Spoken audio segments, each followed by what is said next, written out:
record a little bit.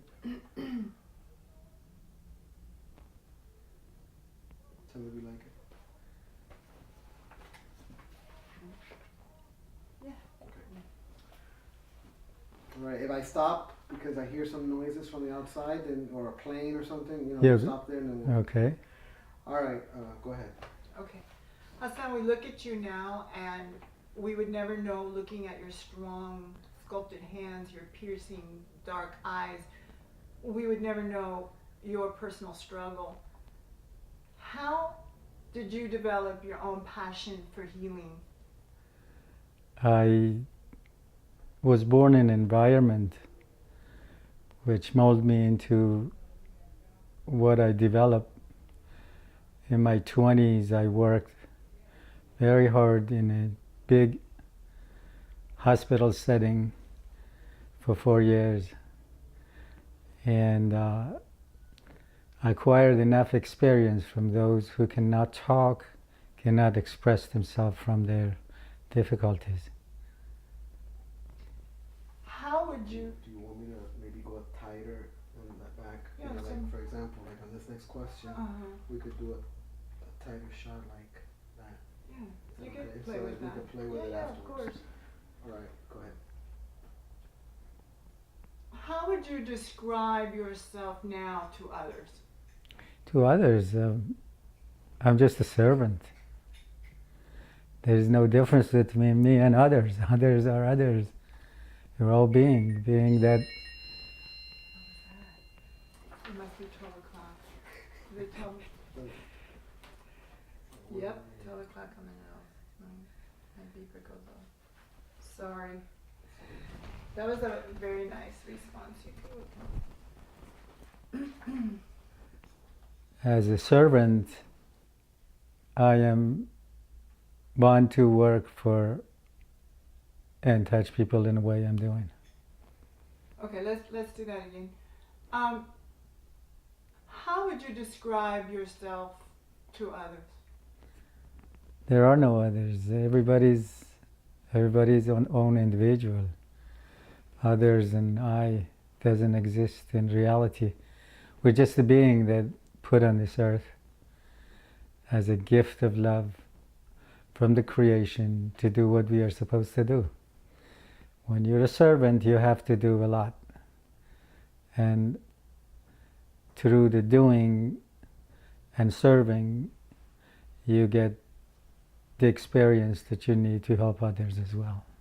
When did you discover your own gift of healing? Very early childhood.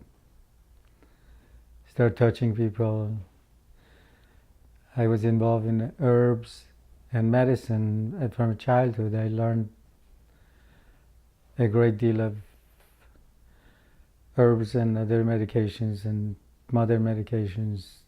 Work in a setting that which experienced a lot of, and I became a pulse reader, and through that I was able to work in a hospital for 4 years and earn the experience that I have earned so far and use it for people. We know now that you have a loyal following. You have devotees and you have many success stories. But your own story, your own healing journey is remarkable.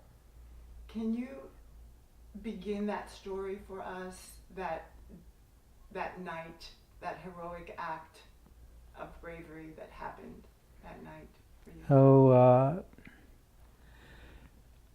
October 8th, 1987. I was sitting home and meditating as usual. I had this system of breathing that would do 45 breaths in 45 minutes. And I was barely to the end of the breathing that I heard commotion outside my door. And then I heard a big bang. So I got up and walked to the other side.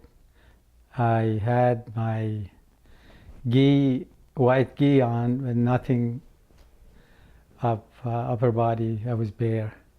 I walked out to see what the commotion was, I realized that my car is hit with another car. 3 cars jammed up to each other, and I immediately, it was kind of dark, it was sunset, 7:15 on the October 8th of 1987. I turned around to come back in, and I got shot. The commotion was in a way that my neighbor was calling my name and asking for help, so I went out to see what's going on. Instead, I received a bullet in the parking lot, which took me about 10 years to struggle and heal myself. And at that moment, going back to that moment, what was going through your mind at that moment? The moment that I got shot, it was like one moment of being and not being. It was a dark line passed across my face, and I realized that I am down. Because of the intensity of the bullet, I was thrown like 6 feet away from where I was standing. And the bullet went into the back of the car we just purchased that day, and launched into 2 psychology books that was about 3 inches thick, and then bullet stopped. And I laid down until paramedic arrived there. Then I started taking control of my own situation, because I was constantly losing the pressure. The pressure would go down. They had to revive me, putting a blanket around me, and they're waiting for a helicopter to pick me up. It got to the point where I couldn't see that I'm able to breathe. I'm blacking out, just fading away, and I asked them to please get me to the hospital as fast as possible. They said, I asked them, how many minutes does it take you to get me to the hospital? They said, 4 minutes. I said, please pick me up. I don't even have 4 minutes left. And then on the way, I was pretty much unconscious. I would come about and go and come and go. And I had my ex-wife sitting next to me, and I would instruct her what to do. So did you think you weren't going to make it? I knew I'm going to make it, because controlling the breath is everything. And I knew how to control my breath. So the bleeding that was going on internally was just barely a coin-sized blood was under me. But my stomach was filling up with the blood. I had 17 holes that was patchable, and 2 cross sections on the small and large intestine were colostomy bag for 3 months. The surgery took from 8:15 till 2:15. Recovery was 2:15 to 4:15. And then I don't exactly remember how many days I was at CCU, where everything was unfolding and I was recovering very, very fast. I remember I lost 34 pounds at that particular night through surgery. The next morning I was only 102 pounds. Unbelievable. Adversity would once more strike in the darkness for you, and face to face with blindness. Can you tell us about that? Oh yes. We encounter an issue that we were faced the difficulty and drama that we couldn't unfold it, we couldn't solve it. So I started losing weight, and a family member was incarcerated for absolutely no reason, but just, and we couldn't get him out. During this 35 days, this event was unfolding. One day I was standing talking to 2 people around me, and suddenly I realized that I lost the vision in the right eye. Taking my glasses off and cleaning and putting back 3rd time, finally just realized that it's not the glasses, it's not this spot on my lens, but I lost my vision. I drove away from there, and about 10 blocks I stopped, and I realized that I really don't have a vision in my right eye. So I continue my day. And I believe that was October 1st of 1995. October 1st. And at the end of the day, I discussed this with a friend that used to work at neuro-ophthalmologist's office, and I said, I lost my vision today. He says, just stop, let's go to the hospital right now. I said, no, we'll do it tomorrow morning. He says, no, we have to go to the hospital. I convinced him that I will go to the hospital. The next morning I went to Kendall in the hospital, and they took a mug shot. They said, oh, we're sorry, you have optic neuritis. You lost your right eye vision for good. I said, no, it cannot be possible. Optic neuritis is reversible. They said, no, yours is one of those cases that it's not, but you need to go to Eye Institute to find out exactly what you have to do. It might be connected to other diseases that you may have. Possibly you have MS. And I said, oh no.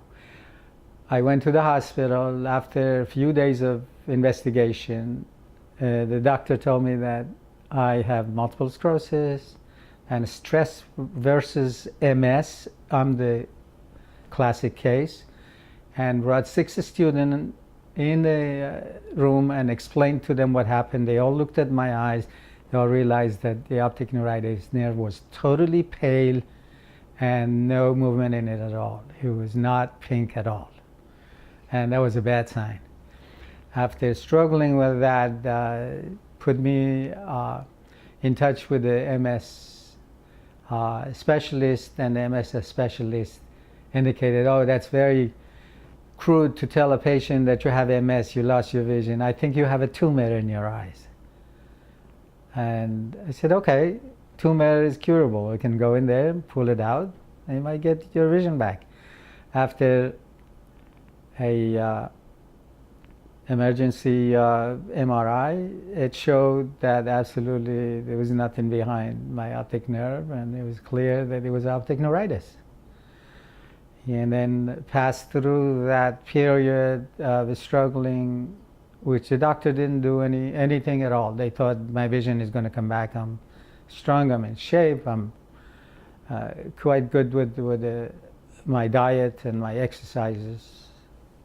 And after a month, they realized, no, it's not, the vision is not returning, so they gave me a shot directly to the nerve. Maybe that little cortisone would help it. Nothing helped.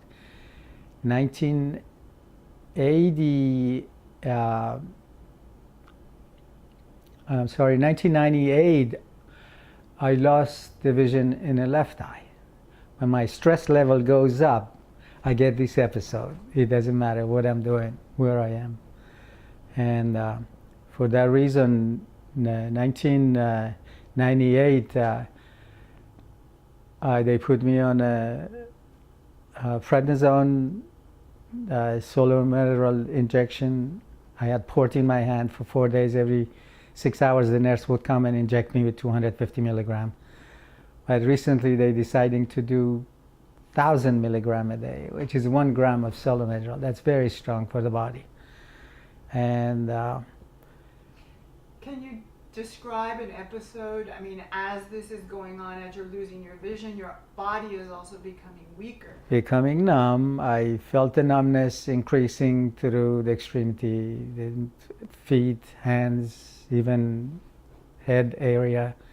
It would get numb, and then the numbness, the sleeping feeling all the time. It would, like my hands or feet are falling asleep. But it would recover slowly, then it would come back again. Describe your worst episode. This worst episode actually was the second one was very harsh. And the fourth one was even psychologically harsher than that one. I didn't have much difficulty with my body because I exercised a lot. I changed my diet drastically, made it much better. I hiked the Appalachian Trail along the way, Pacific Trail a couple years later. And for that reason, I was keeping up. But 2009 and 2013, the 2 episodes was really harsh on my body. Of course, because of the medication. Describe that for me. What are you feeling at that time with your body? Mostly, I lose my vision, and then the numbness and weakness and imbalance starts, and then feeling of walking on a cloud. No longer, you're walking on a sponge bed. That's how it is. And you feel that it's painful to walk on time to time, which I learned in 1998 after using all the 3 medication called ABC for MS, and I was sensitive to the medication, showed severe allergy. I went on bee therapy, which I would take a long trip from here, North Miami, from here, all the way to Homestead to get some bees on me, which probably was in a backyard as well. I couldn't see them, but I knew it was there. I would take 8 hours time to go and put 3 bees and come back once or twice a week. Were you too weak to even use your hands? It was just not to be able to hold things firmly or touch things, or the hand would jump. It would just become spastic, or the spasm sometimes it gets so severe that it's almost impossible to move part of the body. Did you ever think the pain is impossible to bear?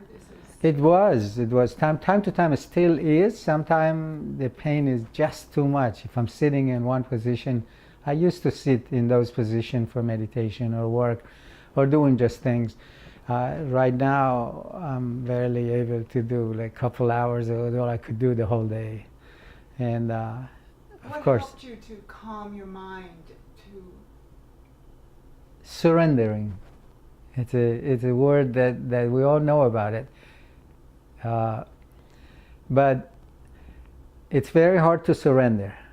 And no matter what situation you are in, if you surrender, you're actually defeating the fear in your body. Through that, you submit. Your submission becomes a great deal for you to be at that moment and not to think about pain and pressure and frustration and stress. So I learned that surrendering through meditation and thinking of, this life is a gift, and I want to make it better. I want to make it more pleasurable for me. And of course, it's working. And what did you do specifically to not give up? There is no time to give up. I'm a servant. Servant cannot give up in front of the master. But you're blind. It doesn't matter. The less you see, the better it is. The less you hear, the better it is. The less you talk, the better it is. You'll be inside of yourself. Once you're looking, you get out of you. You forget your breath. You're holding your breath thinking about something. You're holding your breath looking at something. You're holding your breath to listen to something. When you're thinking, you're actually not doing much, but just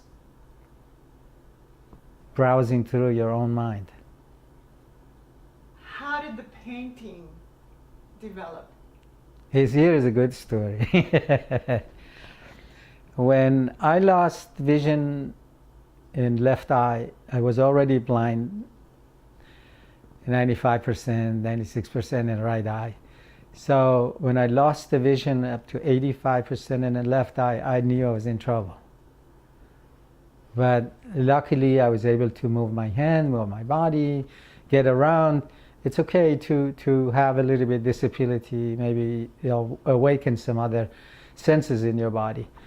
So I start drawing. When I drew some things, it was so basic, it was so childlike, it was so nothing that I could say this is a picture of something that I'm drawing. My drawing was absolutely so not acceptable. But I had few books that a art teacher from the school that in the past I was working in, she brought me when I got shot to keep my mind occupied and draw and paint from them. So I tried, but through the physical pain that I had, it was absolutely unbearable to do anything. So all these things were put aside till I was 1998, which I didn't have vision. I said, what is the best thing to do to practice to bring the vision back? Well, the practice is either you read, since I don't see enough to read because the words are scrambled to me. It's just like computer. And if I see one word, the other word is not matching the other one. So it's like letter at the time I see, but not a word. So it's a difficult thing to do. So I start painting, start sketching, start drawing, start doing watercolor. I did copy a few of those books, some of them like the whole book, some of them just portion of it. I got a hang of using the pencil and color and start playing with the color. And finally I was bold enough to get more books and more paint and more brushes and start working and keeping my mind occupied. And within the framework of not to be able to see that much, by practicing I was able to channel this to see at least where my brush hits, where my pencil or my pen hits, so I would be able to see enough to start painting and drawing. Why did you paint Oprah Winfrey? Oh, it's very, very interesting. Yeah, Winfrey is a symbol of messenger. A messenger could be anybody. Who can channel it better? That's what it is.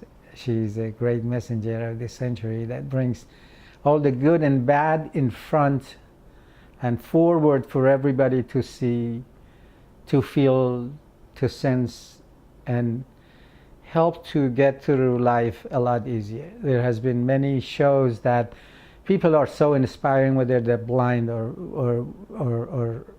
they don't have any limbs, they don't have portion of the body, they can't even eat. So these are things that brought up to the society for us to see as an example of not to give up but move forward. I thought since I was listening to all her voice for so many years and also following her routine through Eckhart Tolle and now Chopra, Deepak, really a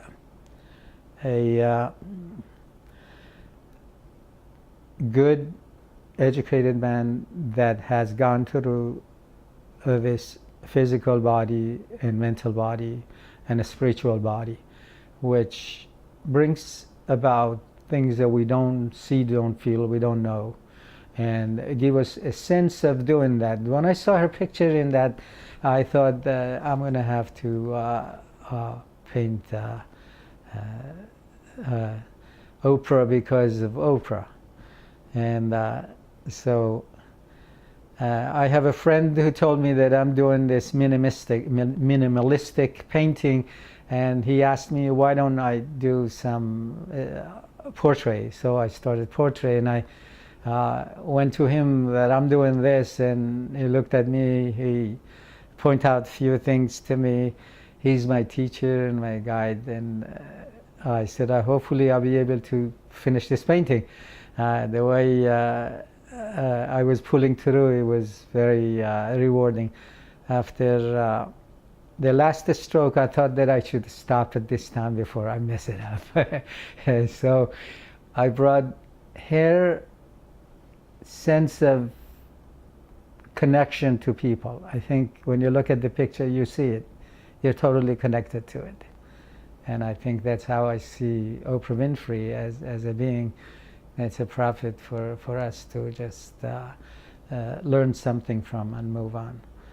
And has given me opportunity also to see better, because it's very hard to do portrait, especially in a different color tone. Some are easier to do, some are not. And this was a good experience for me to do the portrait of Miss Oprah Winfrey. Thank you, Hassan. You are really, truly an inspiration. Thank you.